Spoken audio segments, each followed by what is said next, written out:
An enigmatic suitcase drifts languidly on the surface of the Seine River.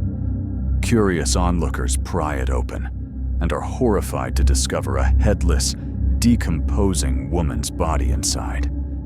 Who was she? Who brutally murdered her? And why would someone in the heart of glamorous Paris stuff a body into a suitcase and throw it into France's most romantic river? I am Detective Johnny, an expert in reopening forgotten and chilling cases. This is the story of the deadly suitcase and the taxi driver who murdered someone right in the middle of Paris. On a poetic April morning, on the Seine River in Paris, mist drifted languidly on the water, weak sunlight reflecting on each gentle ripple. Early strollers along the riverbank, as usual, thought it would be a peaceful day. But then, a small boatman spotted something drifting near the shore, a suitcase. Old, heavy, and seemingly leaking. At first, people thought it was just lost luggage, that someone had accidentally dropped their belongings into the river. But when the rescue team brought the suitcase to shore and opened it, everyone fell silent. Inside was the body of a woman. Crammed into the tight space, the body had already begun to severely decompose. Even more horrific, the victim had been decapitated. There were no identification papers, no traces, no clues. The Paris police immediately launched an investigation. The victim's identity was quickly confirmed through fingerprints on file with the civil registry.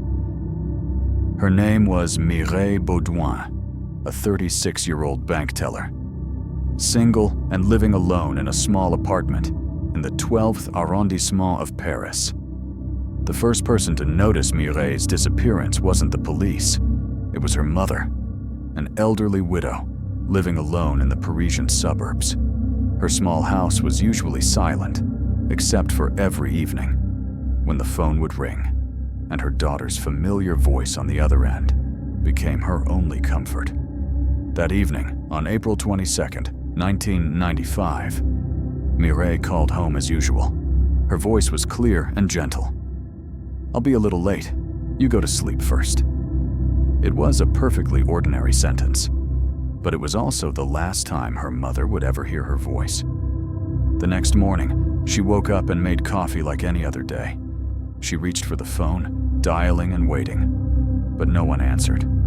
Then came noon and then evening. Not a single call, not a single message. She called again.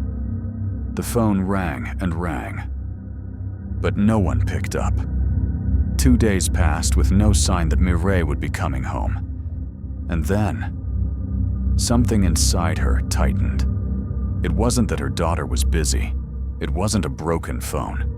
It was a mother's intuition that something very terrible had happened. She called the police. Her voice was trembling, but her eyes were filled with certainty. "Mireille, my daughter, something has happened to her." According to her friends, Mireille was an amiable, intelligent, and punctual person, with no apparent enemies. She was absolutely not the type of person who would get into trouble. The night she disappeared was after a farewell party for a colleague. Everyone drank wine, laughed, and had a good time. There was nothing out of the ordinary. Around midnight, Mireille left early. A few friends saw her off at the door. She stood on the sidewalk and hailed a taxi. A gray car pulled up. She said goodbye to her friends, got in, and the car drove away, disappearing into the darkness. That was the last time anyone saw Mireille.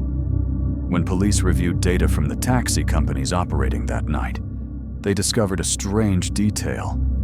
No driver had reported picking up a passenger at that location, at that time. The taxi Mireille got into didn't belong to any company. A ghost taxi in the heart of glamorous Paris. Inside the suitcase containing the dismembered body, police recovered a tiny clue, seemingly insignificant, but ultimately vital to the entire case. It was a single strand of hair. It was caught in the lining at the bottom of the suitcase, so thin it was almost invisible unless you looked closely. The hair sample was immediately sent to the lab. Experts conducted a DNA analysis, hoping to find the killer's identity. At that time, the DNA sample did not match any criminal records in the national database. There was no name, no criminal history to cross-reference. The perpetrator, once again, vanished into the darkness as if they had never existed. The case had to be closed due to a lack of evidence and suspects. The police couldn't proceed any further. However, that DNA sample was carefully stored in the system, like a missing puzzle piece waiting to be connected. And many years later, it would return, reawakening the entire case from oblivion. April 2008. At a police station in Paris, a middle-aged woman walked in looking frantic, pale, and trembling as if she had just escaped a nightmare. And indeed, she had just survived a terrifying night. She had been raped in a car she thought was a taxi. Sitting in front of the investigators, her voice choked as she recounted what had happened. He wore a jacket like a taxi driver. The car had a light-up sign, but there was no meter, no company name. I started to feel that something was wrong, but by then, it was too late. Immediately, police opened the files on those with a history of similar offenses. A familiar name appeared: Bruno Cholet. He had been arrested in 2004 for impersonating a taxi driver, luring and attacking women traveling alone at night. Despite being convicted, Bruno only received a short, suspended sentence and quickly returned to his normal life. But this time was different. The detailed testimony, clear identification, and ample evidence were all there. Police immediately issued an emergency arrest warrant. Bruno Cholet was handcuffed just a few days later. At the police station, as required by law, a DNA sample was taken from Bruno Cholet to be stored in the national database. It was a seemingly mundane procedure, repeated daily with hundreds of suspects. But this time, the French National Criminal Database emitted a signal. Investigators initially thought it was a system error, but when the results were re-verified, the entire investigation room fell silent. Bruno Cholet's DNA matched 100% with the hair sample found in the suitcase, the one containing Mireille Baudoin's headless body, a case that had been closed for 13 years. A woman who vanished in the middle of a Parisian night. A suitcase drifting languidly on the romantic Seine. Now, it all came rushing back like a flood, as a new assault case had inadvertently pulled the bloody past out of the darkness. Bruno Cholet, born in 1959, French national. He was a man who looked completely unremarkable, but inside was a warped and dark world. He had worked as a manual laborer, taking odd jobs at train stations and parking lots. But Bruno's life was never stable.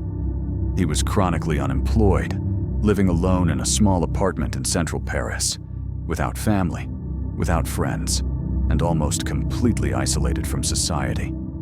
His criminal record was far from clean. Starting in the 1980s, Bruno had been convicted of rape and served many years in prison. After his release, he was unable to reintegrate into society and sank deeper into a deviant, hateful lifestyle. Acquaintances described Bruno as quiet, bizarre, and sometimes showing a clear hatred for women. He rarely spoke to anyone, but was very good at manipulation, lying, and building trust, especially when he played the role of a professional taxi driver. He equipped himself with everything to perfect his disguise: a uniform jacket, a fake name tag, a radio, and even a light-up roof sign. He would often drive around the city at night, stalking women who were alone, like a predator waiting for its opportunity. Police believe Mireille Baudoin became a victim when she resisted his assault, causing Bruno to fly into a rage and murder her. After the crime, he dismembered her body, stuffed it into a suitcase, sealed it tightly with black tape, and then threw it into the Seine River. A cold-blooded, calculated, and utterly inhuman act.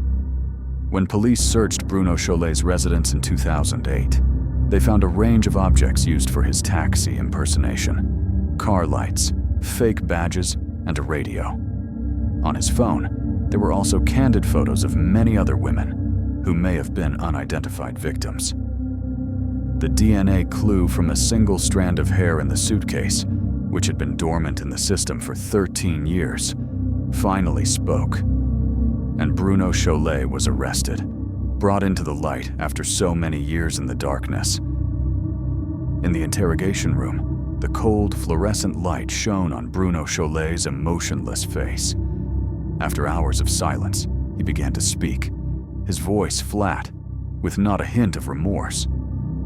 It was the night of April 22nd, 1995. Paris was in the spring. The city was full of lights. Cafes were open late. People laughed on the sidewalks. Wine flowed into glasses. But all I saw was darkness. Mireille walked out of a party, a small, unremarkable party. She stood on the sidewalk, waving for a taxi.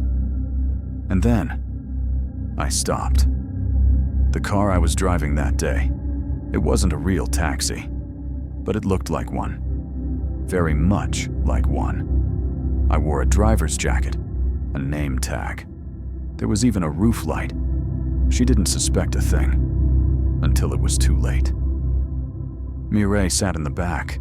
I asked her where she needed to go. She gave me the address, then looked out the window. Paris was beautiful that night. Yellow lights, trees swaying, people walking hand in hand. But inside the car, it was silent. I turned off onto a small, unlit street. She turned to me and asked, "Where are we going?" I didn't answer. The car doors were locked. Mireille began to panic. I kept driving and stopped at an abandoned construction site behind an old factory. There was no more music, no more lights, just me and her. Bruno was silent for a few seconds. The only sound in the interrogation room was the ticking of a clock on the wall. Then he slowly continued.